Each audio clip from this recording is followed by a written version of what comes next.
Mister Bachchan మామూలుగా లేదు, cinema బాగుంది, సూపర్గా ఉంది, బంపర్ హిట్, తోపు తురుము అని చెప్పను. కానీ ఒకటే చెప్తా బ్రదర్, రవితేజ గారి క్యారెక్టర్ బాగుంది.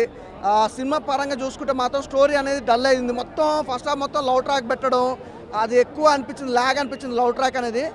లేకపోతే సెకండ్ హాఫ్ కోసం వాళ్ళకే జగపతి బాబు గారి క్యారెక్టర్ ఒకటి, రవితేజ గారి క్యారెక్టర్ మీద బిల్డప్ ఉండడం, అలాగే స్టోరీ పరంగా ఏదో కొద్దిగా డల్ అయితే అనిపించింది. నిజంగా చెప్పాలంటే హరిశంకర్ గారు ఇన్ని రోజుల తర్వాత ఒక మంచి అద్భుతమైన సినిమా తీసారనుకున్నా కానీ అంతగా వర్త్ అయితే కాలేదు.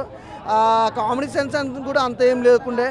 రవితేజ గారికి సంబంధించి అయితే ఆ ఎనర్జీ లెవెల్ అయితే ఏమాత్రం తగ్గలే, గ్లామర్గా చూపించాడు. అలాగే హీరోయిన్ లవ్ ట్రాక్ అనేది సినిమా ఫస్ట్ హాఫ్ మొత్తం లవ్ ట్రాక్ అన్న, సెకండ్ హాఫ్ వస్తాలకి మొత్తం విలనిజం, జగపతి బాబు గారి క్యారెక్టర్ కానీ, రవితేజ గారు ఆ లెంట్కి వెళ్ళడం కానీ ఎవ్రీథింగ్ అంటే కొద్దిగా అక్కడక్కడ ల్యాగ్ అనిపించింది. కానీ సినిమా అయితే పర్లేదు, రవితేజ గారి కోసం చూడాల్సిందే సినిమా, అంతేం లేదు. అంటే బ్యాక్గ్రౌండ్ మ్యూజిక్ అంటే సాంగ్స్ బాగున్నాయి సినిమాలో.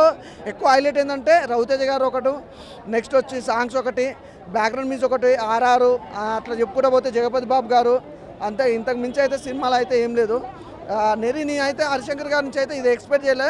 కొత్త హీరోయిన్ అయినా మామూలుగా ఉందా భయ, ఆమె సాంగ్స్ కానీ, ట్రోల్స్ కానీ, ఇన్స్టాలో రీల్స్ కానీ ఎవ్రీథింగ్ చాలా బాగుంది. థియేటర్లో ఆమెను చూస్తుంటే అంత డబల్ చూడాలనిపించింది. అదే స్టోరీ పరంగానే కొద్దిగా డల్ అనిపించింది, కానీ లేకపోతే మిగతా అంతా సూపర్.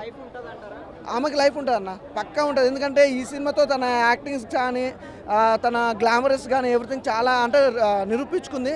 నెక్స్ట్ అమ్మాయికి అయితే మంచి ఆఫర్స్ ఉంటాయి. అలాగే రవితేజ అన్నకంటే అయితే ఇంకా ఎనర్జీ లెవెల్స్ కానీ, డైలాగ్ డెలివరీ కానీ, ఫైట్స్ కానీ అసలు వేరే లెవెల్లో ఉన్నాయి. కాకపోతే అదే స్టోరీ పరంగానే కొద్దిగా డల్ అనిపించింది, లేకపోతే సినిమా కూడా ఓవరాల్గా పర్లే.